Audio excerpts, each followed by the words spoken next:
कभी सोचा है कि अंदर की जो हिम्मत होती है, जो मजबूती होती है, वो आखिर बनती कैसे है? ये कोई जादू नहीं है, बिल्कुल नहीं। ये तो टूटने और फिर से खुद को जोड़ने का एक पूरा प्रोसेस है। तो चलिए आज इसी छिपी हुई कहानी की गहराई में उतरते हैं। एक सवाल है, क्या कभी ऐसा महसूस हुआ है कि बाहर से देखने में तो सब कुछ बिल्कुल सही लग रहा है, सब परफेक्ट है, लेकिन अंदर ही अंदर कोई पूरी तरह से बिखर चुका है, टूट चुका है?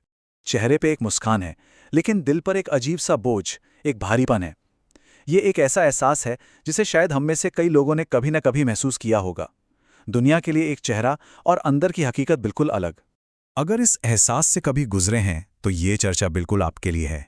हम साथ मिलकर उन भावनाओं को समझेंगे और देखेंगे कि कैसे इन्हें एक नई ताकत में बदला जा सकता है। तो सबसे पहला कदम वो है उस अनदेखी दरार को पहचानना। चलिए ये समझने की कोशिश करते हैं कि जिंदगी की जो मुश्किलें हैं वो अक्सर हमें बिना बताए, बिना किसी शोर के कैसे तोड़ देती हैं। देखिए, जिंदगी कभी बताकर नहीं तोड़ती। ये कोई एक झटके वाला काम नहीं है, ये एक बहुत धीमी प्रक्रिया है। वो धीरे धीरे एक एक परत करके तोड़ती है, जब तक कि अंदर से सब कुछ खोखला सा महसूस ना होने लगे। तो सवाल ये है कि ये टूटने का असल मतलब क्या है? ये हकीकत में कैसा महसूस होता है, कैसा दिखता है? चलिए इसके स्वभाव को थोड़ा और समझते हैं। असल में ये कई छोटी छोटी चीज़ों का एक कलेक्शन है। जैसे कोई सपना टूट जाता है, किसी पर से भरोसा उठ जाता है, और फिर एक उम्मीद भी दम तोड़ देती है। और ये सब मिलकर एक ऐसा बोझ बन जाता है जिसे उठाना लगभग नामुमकिन लगने लगता है। और इस पूरी धीमी प्रक्रिया का नतीजा ये होता है कि एक दिन आता है जब कोई आईने में देखकर खुद से बस एक ही सवाल पूछता है, अब और कितना? ये वो पॉइंट होता है जब हिम्मत जवाब देने लगती है। लेकिन ठीक यहीं पर, इसी टूटन के मोड़ पर कहानी एक नया मोड़ लेती है। हमारा अगला सेक्शन है शक्ति का संकेत। यहां हम टूटने के इस पूरे अनुभव को एक बिल्कुल ही अलग नजरिए से देखने वाले हैं।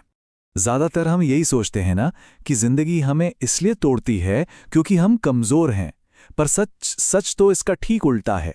जिंदगी किसी को इसलिए तोड़ रही है क्योंकि वो इंसान स्ट्रांग है, क्योंकि वो इतना कुछ सह रहा है, झेल रहा है।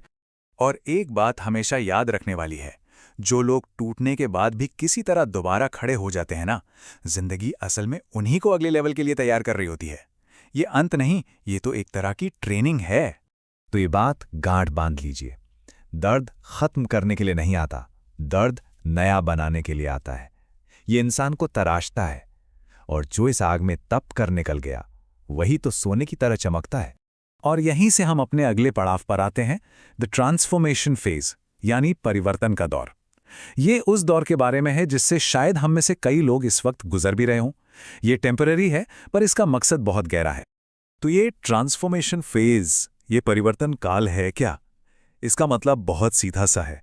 ये टूटना किसी का अंत नहीं है, ये तो फिर से खुद को बनाने का, रीबिल्ड करने का समय है। और जानते हैं, इस समय में सिर्फ टिके रहना भी अपने आप में एक बहुत बड़ी जीत है। और हाँ, इस दौर में खुद पर थोड़ा रहम करना बहुत जरूरी है। जरूरी नहीं कि कोई हर दिन मजबूत दिखे या महसूस करे। कुछ दिन बस सांस लेते रहना, बस उस दिन को निकाल लेना भी एक जीत होती है। खुद को यह समय देना सबसे जरूरी है।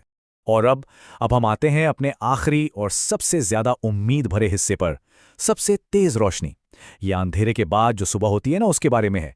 ये उम्मीद और एक जबरदस्त वापसी के बारे में है।